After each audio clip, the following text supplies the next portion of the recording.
Okay, today we'll start the parallel resonance topic.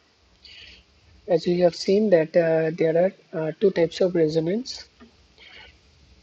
पहला series resonance and उसके बाद हम लोग आए थे पैरेलल रेजोनेंस में।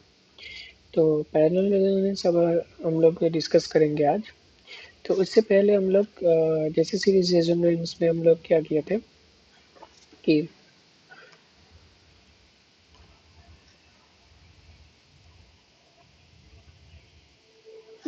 सीरीज रेजोनेंस में हम लोग जैसे कि देखोगे जब सीरीज रेजोनेंस टॉपिक हम लोग स्टार्ट किए थे हम लोग सर्किट ड्रॉ किए थे।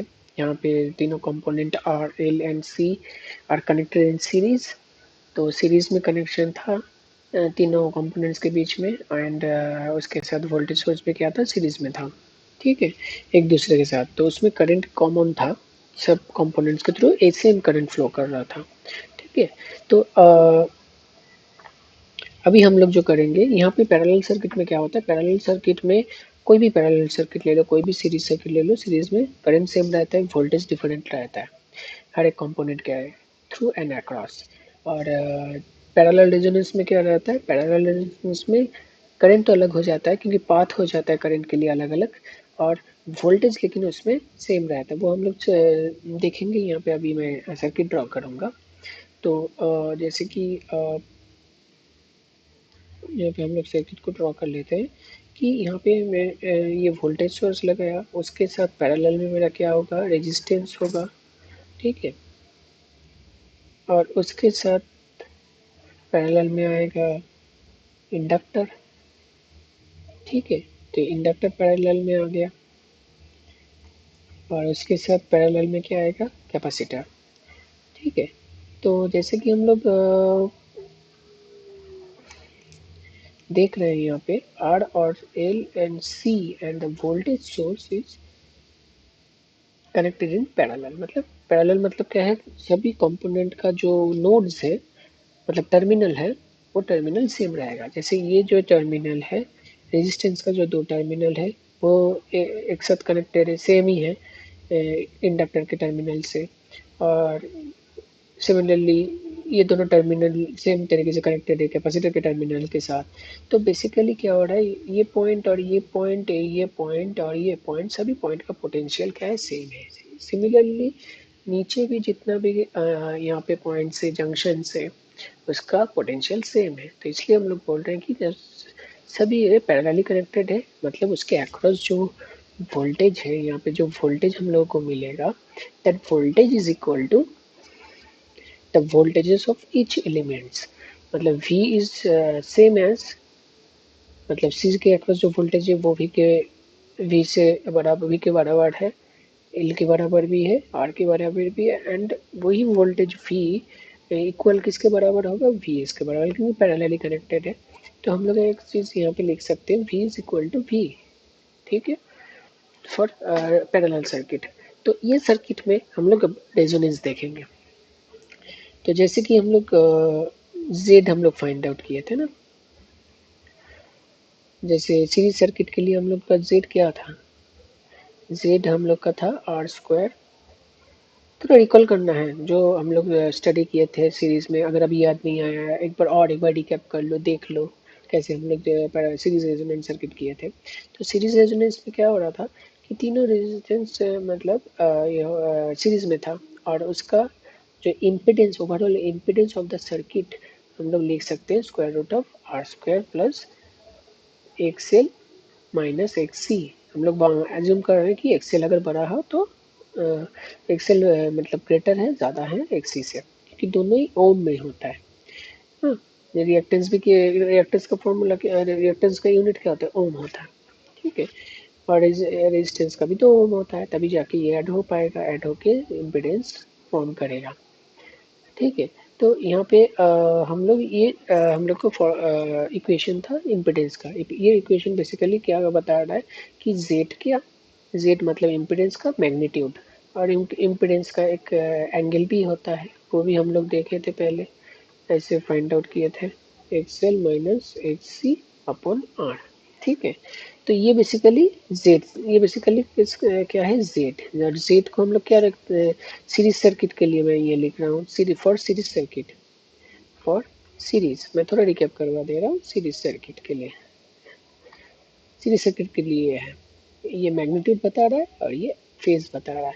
और जेड बेसिकली हम लोग ऐसे लिख सकते हैं, जेड को भी लिख सकते हैं R plus J omega L plus 1/j omega सी।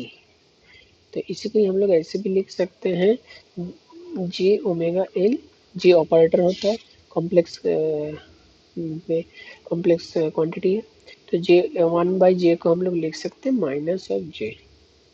ठीक है, 1/j को लिख सकते हैं माइनस ऑफ जे, तो ये हो जाएगा आर, ये जे ओमेगा एल, ये माइनस ऑफ 1 अपॉन माइनस, ये जे लिख देते हैं minus J upon omega C. तो यहाँ पे हम लोग ऐसे भी लिख सकते हैं, इसको थोड़ा सिंप्लीफाई करके जे को कॉमन ले लेते हैं और ओमेगा एल 1/ओमेगा सी। तो ये मेरा जेड बन रहा है। ठीक है, ये जेड है, जेड का क्या तुम्हारा डायरेक्शन होगा।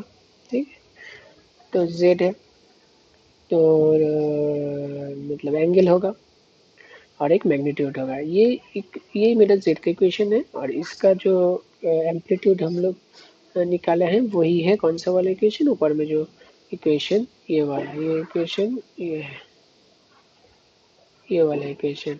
और जो एंगल ये वाला इक्वेशन, मतलब फेज हम लोग ऐसे निकाल रहे हैं, ये कॉम्प्लेक्स नंबर से। ठीक है, तो सिमिलरली हम लोग अभी अभी जो यहाँ पे हम लोग देख रहे हैं, यहाँ पे पैरेलल सर्किट है, तो सीरीज सर्किट का जेड इक्वल टू वो वाला एक्सप्रेशन था, सीरीज सर्किट का ये है जेड। अब पैरेलल का क्या होगा, तो पैरेलल को समझने के लिए हम लोग को क्या करना पड़ेगा, यहाँ पे पैरेलली कनेक्टेड है, जैसे दो रेजिस्टेंस अगर पैरेलली कनेक्टेड है, सपोज दो रेजिस्टेंस मेरे पास क्या है, पैरेलल कनेक्टेड है, R1 एंड R2, तो हम लोग उसका इक्विवेलेंट रेजिस्टेंस कैसे फाइंड आउट करते हैं, इक्विवेलेंट हम लोग किए थे, आर इक्विवेलेंट इक्वल टू क्या होगा, 1/R1 प्लस 1/R2। ठीक है, तो ये यहाँ से हम लोग इस इक्वेशन से हम लोग फाइंड आउट कर सकते हैं। अगर तीन रेजिस्टेंस यहाँ पे और एक रेजिस्टेंस R3 भी है, तो यहाँ पे क्या हो जाएगा, 1/R3। तो ये मेरा फॉर्मूला है पैरेलल रेजिस्टेंस। तो यहाँ पर क्या है, रेजिस्टेंस ना हो कि यहाँ पर R भी है, L भी है और C भी है, और तीनों पैरेलली कनेक्टेड है। ठीक है, तो यहाँ पे हम लोग कैसे करेंगे, इसको एडिस कर लेते हैं पहले,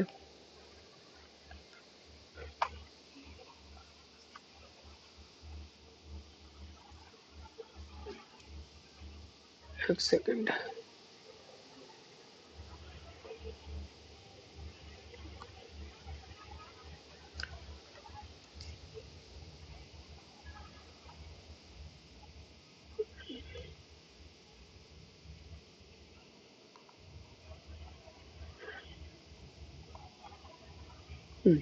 तो यहाँ पे हम लोग इसको पहले इरेज कर लेते हैं।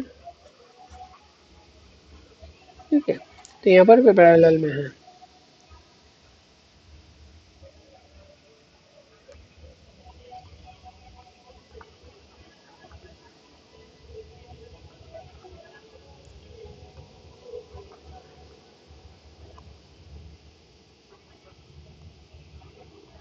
ठीक है, तो हो गया, यहाँ पे पैरेलल है।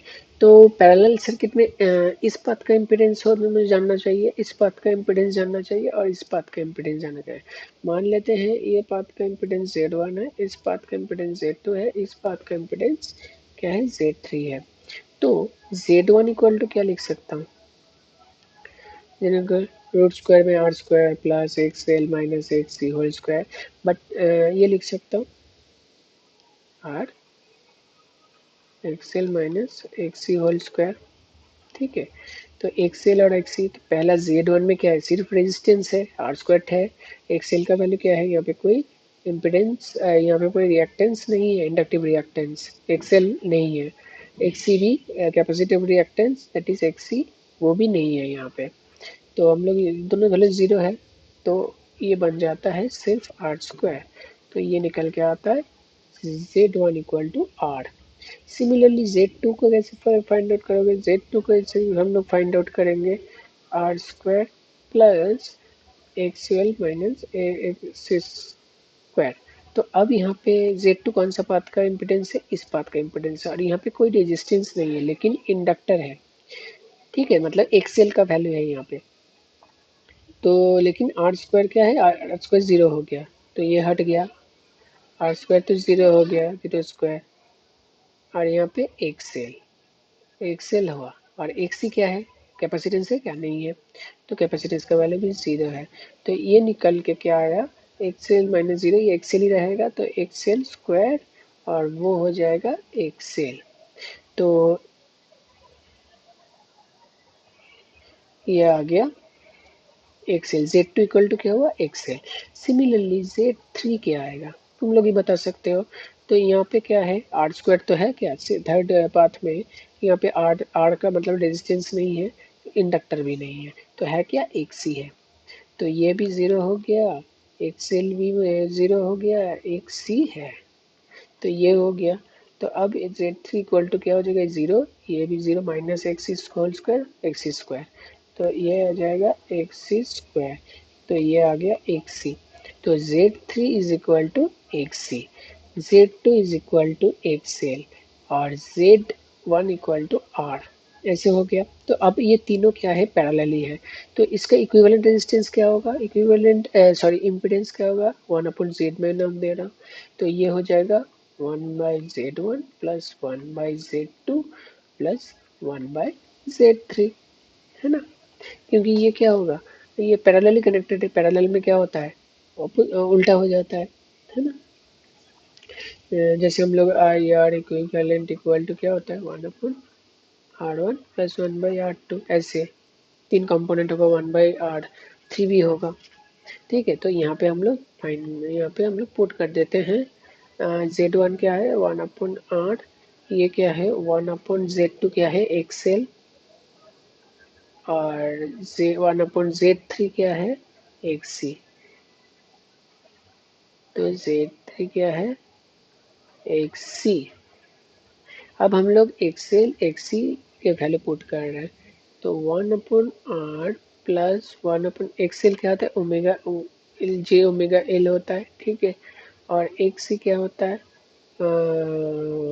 1/J⍵L, तो J⍵L, 1/x=1/J⍵L, that is J⍵L, J⍵C, sorry, ये C, ठीक है, ये हो गया। अब यहाँ पे आ रहा है 1/R प्लस J⍵C को पहले लिख रहा हूँ, ठीक है, और यहाँ पे हो जाएगा 1/J क्या होता है? माइनस जे होता है, तो -J/⍵L। तो मेरा equation y 1/Z equal to हम लोग क्या लिख सकते हैं? 1/R plus J⍵C minus 1/⍵L, ठीक है। तो यहाँ पे एक चीज देखो, 1/R को हम लोग क्या बोलते हैं? कंडक्टेंस बोलते हैं 1/R, मतलब रेजिस्टेंस का उल्टा को, रेजिस्टेंस मतलब बाधा दे रहा है करंट को, सिमिलरली कंडक्टेंस मतलब कंडक्ट करने के लिए अनुकूल है। रेजिस्टेंस जैसे प्रतिकूल है रेजिस्टेंस को मतलब करंट फ्लो करने के लिए, सिमिलरली कंडक्टेंस मतलब एक प्रॉपर्टी है जो कितना करंट, उतना मतलब करंट को इजीली फ्लो करवा रहा है, ठीक है, मटेरियल का जो वो प्रॉपर्टी है, ठीक है। तो G equal to 1/R, X L को हम लोग क्या लिखते हैं? ओमेगा एल, और एक्स सी को हम लोग लिखते हैं 1/⍵C। तो यहाँ पे देखो, यहाँ पे हम लोग क्या करेंगे? यहाँ पे जैसे कि देखो, यहाँ पे हो गया 1/R को हम लोग G लिख देते हैं,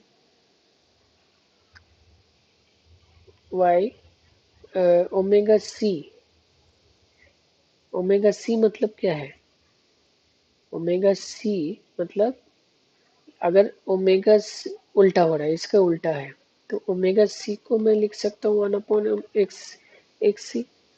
यहाँ पे क्या है? यहाँ पे omega C X C equal to 1/ओमेगा सी होता है, तो ओमेगा सी इक्वल टू क्या होगा? 1/एक्स सी होगा।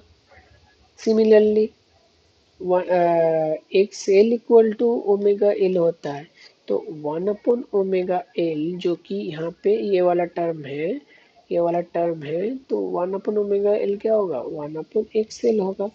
ठीक है, तो इन दोनों वैल्यू को मैं लिख सकता हूँ यहाँ पे। ओमेगा सी क्या हो गया, ओमेगा सी हो गया तुम्हारा 1/एक्स सी, और 1/ओमेगा एल हो गया 1/एक्स एल। ठीक है, जैसे ये कंडक्टेंस है, उसी तरीके का कंडक्टेंस क्या होता है, रेजिस्टेंस का उल्टा। और 1/जेड क्या होता है, एडमिटेंस, मतलब इम्पिडेंस का उल्टा होता है एडमिटेंस। ठीक है, तो यहाँ पे हम लोग लिख देते हैं 1/एक्स को हम लोग ऐसे लिख सकते हैं, बी सी लिख सकते हैं। बीसी बेसिकली क्या रिप्रेजेंट कर रहा है, बीसी बेसिकली है 1/एक्स सी या ओमेगा सी को रिप्रेजेंट करता है। बीसी को ससेप्टेंस बोलते हैं। क्या बोलते हैं, ससेप्टेंस। ससेप्टेंस ये उल्टा किसका होता है, रिएक्टेंस का। Reactance, reactance. जैसे रेजिस्टेंस का उल्टा क्या होता है, कंडक्टेंस, सिमिलरली रिएक्टेंस का उल्टा होता है ससेप्टेंस। बी से रिप्रेजेंट करते हैं ये। इन कैपेसिटिव रिएक्टेंस है, तो मतलब इसका उल्टा कैपेसिटिव ससेप्टेंस है। ठीक है, ये इंडक्टिव रिएक्टेंस है, उसका उल्टा 1/इंडक्टिव रिएक्टेंस क्या होगा, ससेप्टेंस, इंडक्टिव ससेप्टेंस। तो ये हो गया। ठीक है, अब हम लोग यहाँ पे एडमिटेंस को हम लोग क्यों लिखते हैं, क्योंकि इसमें इजीली सभी चीज़ क्या हो रहा है, ऐड हो रहा है। जैसे यहाँ पे उल्टा ऐड हो रहा था ना, 1/r, ये उल्टा हो गया, ये उल्टा हो गया, तो सभी चीज़ उल्टा है। तो उल्टा मतलब क्या सॉल्व करना थोड़ा डिफिकल्ट हो जाता है। जैसे मानो हम लोग इक्विवेलेंट करते हैं ना, तो 1/r1, 1/r2, 1/r3, ऐसे क्या होगा, इसको ऐड करना जितना मुश्किल है उससे कहीं ज़्यादा इजी है। अगर इसको मैं उल्टा 1/r को एक मतलब 1/r मतलब क्या है, 1/r है कंडक्टेंस, तो ये अगर जी इक्विवेलेंट लिख दूँ तो G1 ये G2 बन जाएगा। तो ये ऐड करना मतलब पैरेलल में अगर कंडक्टेंस लूंगा तो कंडक्टेंस ऐड हो जाएगा, अगर रेजिस्टेंस लूंगा तो रेजिस्टेंस ऐसे रेसिप्रोकल होगा, 1 करके ऐड करना पड़ेगा। लेकिन कंडक्टेंस को ऐसे हम लोग ऐड कर देंगे, क्योंकि रेजिस्टेंस का उल्टा होता है कंडक्टेंस, है ना।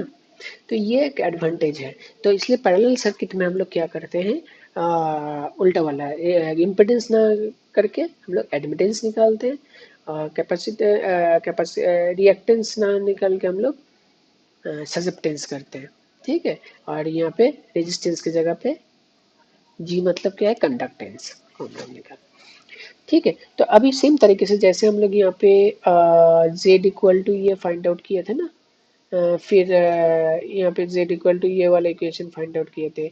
यहाँ से एक फॉर्मूला भी, मतलब एक फिगर भी हम लोग प्लॉट किए थे ऐसे, रिएक्टेंस और ओमेगा का। जहाँ पे हम लोग यहाँ पे क्या किए थे, ओमेगा का वैल्यू अगर पुट करते हैं यहाँ पे, ठीक है, ओमेगा का वैल्यू पुट करते हैं, तो ओमेगा का वैल्यू मतलब इसको, ये बेसिकली क्या है, एक्सी है, एक्सएल है, और एक सी है ये वाला पोर्शन। तो जीरो जब होगा, ओमेगा इक्वल टू जीरो होगा, तब एक्सएल का वैल्यू क्या होगा, जीरो होगा। एक्सएल क्या है, एक्सएल है ओमेगा एल। तो ओमेगा वैल्यू जीरो होगा तो इसका मल्टीप्लीकेशन क्या होगा, जीरो ही आएगा। तो बेसिकली एक्सी यहाँ से स्टार्ट हो रहा है, सॉरी एक्सएल यहाँ से स्टार्ट हो रहा है, एक्सएल, ये एक्सएल है, ये एक्सएल है, ये एक्सी है। और एक्सी क्या होता है, 1/ओमेगा सी। 1/ओमेगा सी मतलब ओमेगा का वैल्यू जब जीरो हो रहा है तो ये वाला टर्म क्या हो रहा है, इन्फिनिटी हो रहा है। तो इन्फिनिटी मतलब कहीं यहाँ पे है, इस पॉइंट में है, ये इस तरफ है, जीरो में। ओमेगा जब जीरो है तब एक्सी का वैल्यू इतना है और एक्सएल का वैल्यू इतना है। तो अब ओमेगा का वैल्यू इंक्रीज करते जाओगे तो किसका वैल्यू कम होगा, एक्सी का वैल्यू ऑब्वियसली कम होगा, क्योंकि डिनोमिनेटर क्या हो रहा है, इंक्रीज हो रहा है। ओमेगा का वैल्यू इंक्रीज कर रहे हो तो ये वाला ज़्यादा हो रहा है, तो ये ज़्यादा होगा मतलब क्या है, ये रेशियो कम होगा। तो ये वैल्यू क्या होगा, गिरता जाएगा। और एक्सेल का वैल्यू क्या होगा, ओमेगा एल है, ओमेगा 1 होगा, 2 3 4 ऐसे इंक्रीज करोगे तो ये वैल्यू क्या होगा, बढ़ता जाएगा। तो ये बढ़ता बढ़ता जाएगा, तो एक ऐसा पॉइंट आएगा जिस फ्रीक्वेंसी में कोई मतलब एक पर्टिकुलर फ्रीक्वेंसी में एक ऐसा पॉइंट आएगा जहाँ पे ये दोनों एक्सएल इक्वल टू एक्स ही होगा, तभी तो ये पॉइंट आया ना, उसमें एक्स ये भी सेम, ये मतलब दोनों का ही वैल्यू क्या है, सेम है। इस पॉइंट में एक्सएल इक्वल टू एक्स ही होगा, और जिस फ्रीक्वेंसी में होगा उसको हम लोग क्या बोलते हैं, रेजोनेंट फ्रीक्वेंसी। ये हम लोग पढ़े थे सीरीज के लिए। अब इसी चीज को मुझे पैरेलल सर्किट के लिए फाइंड आउट करना है। ठीक है, तो कैसे फाइंड आउट करेंगे, तो मेरे अब इक्वेशन क्या है, ये वाला इक्वेशन है ना। तो y इसका ये लेंगे तो ये इक्वेशन क्या होगा, ये हो जाएगा 1/r, जी भी लिख सकता हूँ या 1/r लिख सकता हूँ, और यहाँ पे B C minus B L. ठीक है, तो ये एम्पलीट्यूड हो गया। अब यहाँ से मैं यहाँ पे फिगर को प्लॉट करूंगा, रिएक्टेंस लिया था, यहाँ पे क्या ससेप्टेंस होगा पैरेलल सर्किट के लिए, ये ओमेगा है। अब देखो BC क्या है, BC है बेसिकली ओमेगा सी, और BL क्या है बेसिकली 1/ओमेगा एल, उल्टा एक सी और एक सेल का, है ना। तो यहाँ पे अगर ओमेगा इक्वल टू 0 है तब किसका वैल्यू 0 हो रहा है, ओमेगा का वैल्यू 0 हो रहा है तो BC का वैल्यू क्या हो रहा है, 0 हो रहा है। और ओमेगा का वैल्यू 0 होगा तो BL का वैल्यू इन्फिनिटी होगा, ठीक उल्टा हो रहा है सीरीज से। तो सीरीज में यहाँ पे जो 0 मतलब ओमेगा जब 0 है तब BC का वैल्यू क्या होगा, यहाँ पे रहेगा, क्योंकि BC क्या हो रहा है, 0 हो रहा है, और BL का वैल्यू क्या हो रहा है, यहाँ पे हो रहा है। अब ओमेगा का वैल्यू इंक्रीज करोगे, मतलब ओमेगा ऐसे इंक्रीज करते हुए जाएगा, तो ये BL का वैल्यू क्या हो रहा है, ओमेगा इंक्रीज हो रहा है, BL का वैल्यू कम होते जाएगा, मतलब ये डिनोमिनेटर इंक्रीज होगा तो ये पूरा रेशियो क्या होगा, डिक्रीज होगा। तो BL ऐसे डिक्रीज होता जाएगा, और कौन इंक्रीज होगा, BC, क्योंकि ओमेगा 1 2 3 4 होगा तो C तो कांस्टेंट है, तो ये मल्टीप्लाई करने के बाद BC क्या है, बढ़ता जाएगा, जैसे ओमेगा बढ़ेगा उस हिसाब से BC भी इंक्रीज होता जाएगा, तो ये भी इंक्रीज होता जा रहा है। तो एक पर्टिकुलर इस फ्रीक्वेंसी में क्या होगा, दोनों का BC इक्वल टू क्या होगा, BL हो जाएगा, ससेप्टेंस इज इक्वल। ठीक है, कहाँ कब, ये रेजोनेंट फ्रीक्वेंसी में। ये कौन सा रेजोनेंट फ्रीक्वेंसी है, पैरेलल रेजोनेंट फ्रीक्वेंसी, पैरेलल के केस में हो रहा है, पैरेलल सर्किट में हो रहा है रेजोनेंट फ्रीक्वेंसी। ठीक है, तो अब यहाँ पे देख लो, तो ये BC इक्वल टू BL हो गया कब, जब रेजोनेंट फ्रीक्वेंसी, जब रेजोनेंट फ्रीक्वेंसी है तब मेरा ये एडमिटेंस क्या हो जाएगा, ये 1/r है, और BC इक्वल टू BL हो जाएगा, तो ये वाला पार्ट क्या होगा, 0 हो जाएगा। तो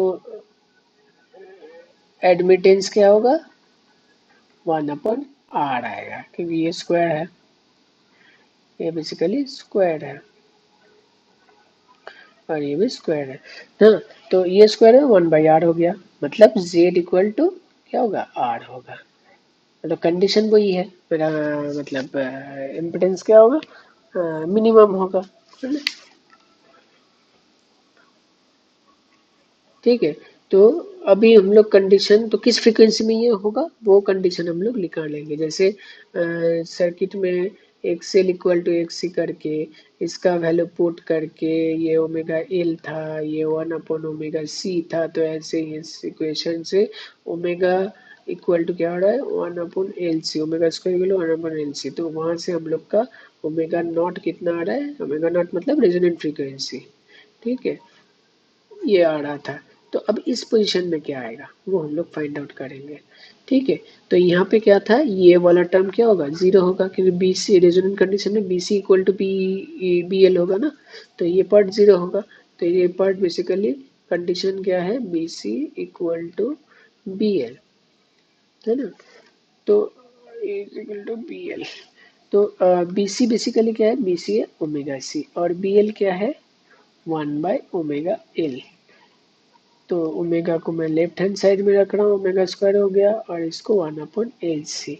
तो हम लोग जो जान देख रहे हैं बेसिकली रेजोनेंट फ्रीक्वेंसी क्या होगा, सेम होगा, कोई रेजोनेंट फ्रीक्वेंसी होगा, पैरेलल मतलब इक्वेशन सेम होगा, मतलब इक्वेशन मतलब सीरीज में भी 1/√LC है, और पैरेलल में भी यही कंडीशन आ रहा है, तो दोनों का कंडीशन सेम ही है।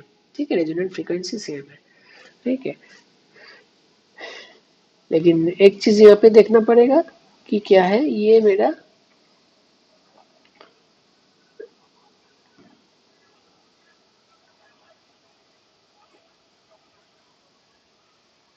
ये ओमेगा नॉट है, ठीक है। तो ये मेरा ओमेगा नॉट है। तो इसके इस साइड में क्या किसका वैल्यू ज्यादा है,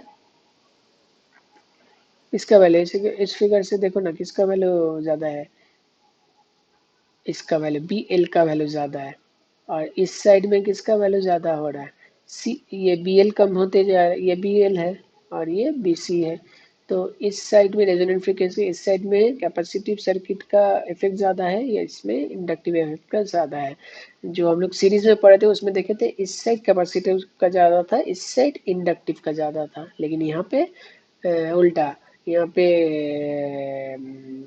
इंडक्टिव का ज्यादा हो रहा है और कैपेसिटिव का राइट हैंड साइड में। तो अगर सर्किट को मैं, अगर ये वाला फ्रीक्वेंसी जितना भी फ्रीक्वेंसीज है, मतलब रेजोनेंट फ्रीक्वेंसी के नीचे वाला फ्रीक्वेंसी, मतलब ओमेगा अगर कोई रैंडम फ्रीक्वेंसी हुआ, तो वो अगर ओमेगा नॉट से कम हुआ तो उस ये सब फ्रीक्वेंसी के लिए, मतलब ओमेगा नॉट से कम वाला फ्रीक्वेंसी में अगर सर्किट को मैं ऑपरेट करवाऊंगा, तो सर्किट में मेरा क्या होगा, एक सी, इस साइड में क्या हो रहा है, एक सेल ज्यादा हो रहा है, तो एक सेल ज्यादा हो रहा है, बीएल ज्यादा हो रहा है, ठीक है। हाँ, तो मतलब सॉरी बीएल ज्यादा हो रहा है, तो बीएल ज्यादा हो रहा है मतलब बीएल डोमिनेट कर रहा है, मतलब मेरा सर्किट का नेचर जो है वो इंडक्टिव नेचर का होगा। और इस साइड में क्या हो रहा है, बीसी ज्यादा हो रहा है, मतलब इसमें कैपेसिटिव सर्किट का कैपेसिटिव नेचर ज्यादा होगा, ठीक है। उल्टा हो रहा है, सीरीज में इधर कैपेसिटिव था इधर इंडक्टिव था, यहाँ पे इधर इंडक्टिव है इधर कैपेसिटिव है, ठीक है। मतलब ये सब फ्रीक्वेंसी में अगर ऑपरेट करेंगे तो ये कैपेसिटिव जैसे बिहेव करेगा, इस सब फ्रीक्वेंसी में, मतलब ये सभी फ्रीक्वेंसी में अगर सर्किट को एक एक करके ऑपरेट करेंगे तो उसमें बी एल का वैल्यू ज़्यादा रहेगा, और इसमें बी एल और बी सी का वैल्यू क्या हो रहा है, इक्वल हो रहा है, इसलिए दोनों एक दूसरे को कैंसिल आउट कर दे रहा है और सर्किट से रेजिस्टिव सर्किट जैसा बिहेव कर रहा है, ठीक है। क्लियर।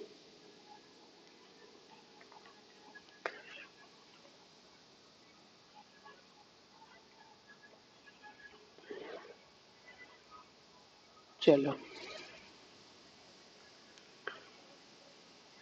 अब हम लोग, जैसे हम लोग सीरीज सर्किट में अलग अलग फिगर ड्रॉ किए थे, एक्स वर्सेस ओमेगा किए थे, यहाँ पे बी वर्सेस क्या होगा, ओमेगा, ससेप्टेंस वर्सेस फ्रीक्वेंसी, क्योंकि बी बेसिकली क्या है, बी एल डिपेंड कर, बी मतलब अगर एल मतलब इंडक्टिव ससेप्टेंस है तो वो क्या है, 1 अपॉन ओमेगा एल है, अगर बी सी है तो वो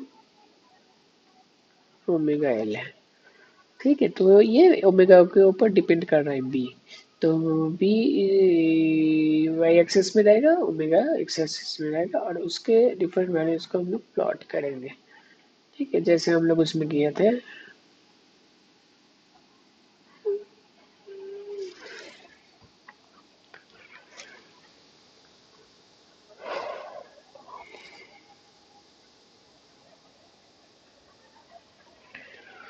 ठीक है, तो ये हम लोग प्लॉट करेंगे, ये वो वाला समझ गए हो तो ये वाला भी इजीली समझ जाओगे।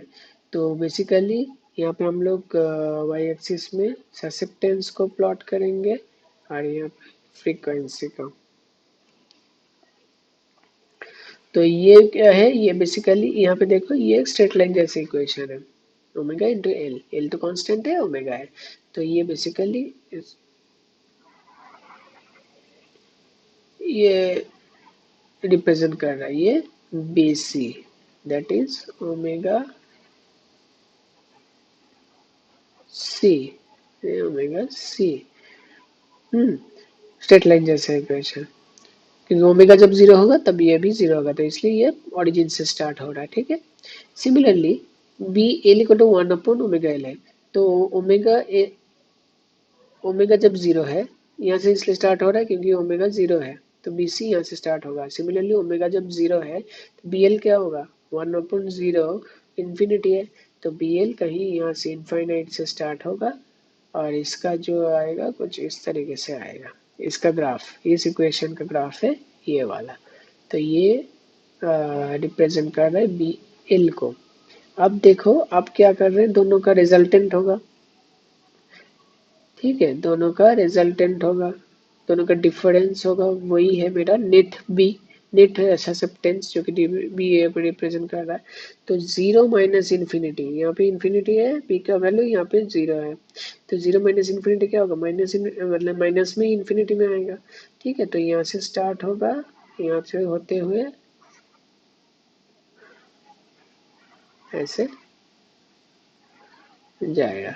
तो ये जो पॉइंट है इसको हम लोग जीरो बोलते हैं, क्योंकि यहाँ पे यहाँ पे इसका जितना वैल्यू होगा इसका भी उतना वैल्यू होगा, मतलब यहाँ पे थोड़ा ऊपर नीचे ज्यादा लग रहा है, लेकिन ये बेसिकली ड्राइंग ठीक तरीके से हुआ नहीं। तो ये बेसिकली ये और ये इक्वल होना चाहिए, एक दूसरे को कैंसिल आउट करेगा, तभी ओमेगा में तभी ये जीरो आएगा, ठीक है। इन दोनों का इफेक्ट यहाँ पे जीरो आएगा, तो ओमेगा में क्या हो रहा है, बी जीरो हो रहा है, तो ये इसमें इस एक्सिस में बी का वैल्यू क्या है, जीरो है, ठीक है। तो ओमेगा नॉट में बी जीरो आ रहा है, तो सर्किट सिर्फ रेजिस्टिव सर्किट जैसे बिहेव कर रहा है। और इस साइड में क्या होगा, पैरेलल रेजोनेंस के टाइम में इस साइड में होगा इंडक्टिव सर्किट, और इस साइड में होगा कैपेसिटिव, उल्टा ऑफ सीरीज सर्किट।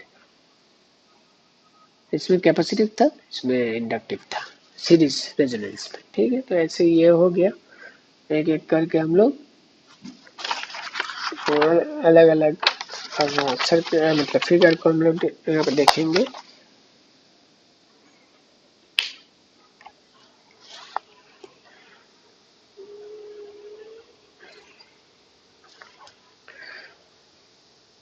ठीक है, तो उसके बाद नोट्स में देखना, नोट्स में नेक्स्ट जो सेकंड ये है वो है वर्सेस ओमेगा, ठीक है। वर्सेस ओमेगा जो है उसमें हम लोग क्या देखेंगे, यहाँ पे वाई का इक्वेशन क्या था, बेसिकली ये आया था, एम्पलीट्यूड था 1/r whole square plus omega C minus 1/ओमेगा एल होल स्क्वायर, ये था। तो इसका जो इसमें देखो ये वैल्यू क्या होगा, ये वैल्यू हमेशा पॉजिटिव होगा, है ना, क्योंकि स्क्वायर है, अंदर में माइनस है तब भी उसका स्क्वायर क्या होता है, पॉजिटिव होता है। तो आई आर मिनिमम वैल्यू होगा, उससे ज्यादा ही होगा, y का जो वैल्यू है वो हमेशा क्या होगा, 1/r से ज्यादा ही होगा। बस एक जब ये जीरो होगा, रेजोनेंट में ये जीरो होगा, तब y का वैल्यू क्या होगा, 1/r हो जाएगा, ठीक है। तो इसका जो ग्राफ है वो कैसे आएगा, रेजोनेंट कंडीशन में 1/r, और बाकी के से फ्रीक्वेंसीज में क्या होगा, बाकी के फ्रीक्वेंसीज में 1/r से ज़्यादा ही होगा रिएक्टेंस, क्या बोलते हैं एडमिटेंस का वैल्यू।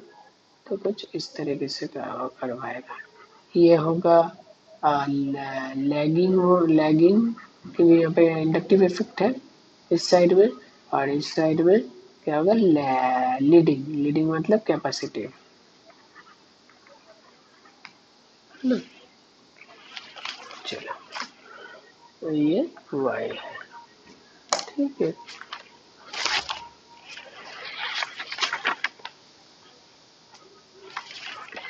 तो सिमिलर तरीके से ये पूरा चीज देख लो सेम ही है, जैसे वहां पे हम लोग किए हैं तुम्हारा सीरीज सर्किट के लिए पूरा क्या है, पूरा सीरीज सर्किट के लिए जैसे हम लोग अप्रोच किए थे, यहाँ पर भी सेम तरीके से है। तो यहाँ पे नोट्स में मेरा आगे का जो दिया हुआ है, ठीक है। तो नोट्स में उसी तरीके से यहाँ पे कोई दिक्कत वैसे नहीं आएगा, अगर सीरीज सर्किट जाने हो उसी हिसाब से यहाँ पे नेक्स्ट तुम लोग देख लेना, यहाँ पे इजिली नोट्स से समझ जाओगे, ठीक है।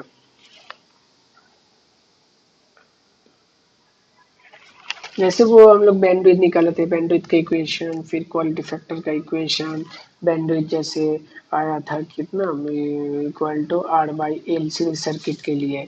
तो यहाँ पे हम लोग देखेंगे पैरेलल सर्किट के लिए बी इक्वल टू हम लोग देखेंगे 1/RC आएगा। ठीक है, और इसका भी upper cut off frequency, lower cut off frequency, ये सब भी हम लोग फॉर्मूला आएगा। ठीक है, तो नोट्स में दिया हुआ है, अच्छे से वो समझ में आएगा। फिर क्या क्वालिटी फैक्टर हम लोग फाइंड आउट किए थे सीरीज सर्किट के लिए, सिमिलरली यहाँ के लिए भी क्वालिटी फैक्टर हम लोग फाइंड आउट करेंगे। वो सेम चीज़ है, सेम जैसे हम लोग वहाँ पे अप्रोच किए थे सीरीज सर्किट के लिए, यहाँ पर भी सेम तरीके के हैं। ठीक है, तो यहाँ पर भी हम लोग यहाँ पर देखेंगे। ठीक है, तो नोट्स में दिया हुआ है, इजीली समझ जाओगे। ठीक है, तो सीरीज उसके बाद से नोट्स में सीरीज एंड पैरेलल सर्किट का कंपैरिजन दिया हुआ है, रेजोनेंट फ्रीक्वेंसी दोनों का ही 1/√LC होता है, क्वालिटी फैक्टर कितना होता है दोनों के केस में, बैंडविड्थ कितना होता है। ठीक है, तो हाफ पावर फ्रीक्वेंसी दोनों के लिए कितना होता है, तो वो हम लोग यहाँ पे नोट्स में देख लेना, इजीली और समझ में आ जाएगा। ठीक है, इसलिए वो डिस्कस मैं यहाँ पे नहीं कर रहा हूँ, क्योंकि सीरीज में एकदम थॉरोली हम लोग डिस्कस किए हैं, तो वो क्लियरली देखो, उसको अगर देख लिया तो ये भी इजीली समझ में आ जाएगा। ठीक है, इसके लिए मैं अपना नोट्स जो है मैं रेफर करूँगा। ठीक है, तो ये थोड़ा अच्छे से कर लेना, और नेक्स्ट वीडियो में हम लोग क्या करेंगे, इसका प्रॉब्लम सॉल्व करेंगे। ठीक है, सीरीज एंड पैरेलल के लिए। ठीक है, तो इस वीडियो में इतना ही बस। ठीक है, ओके, चलो।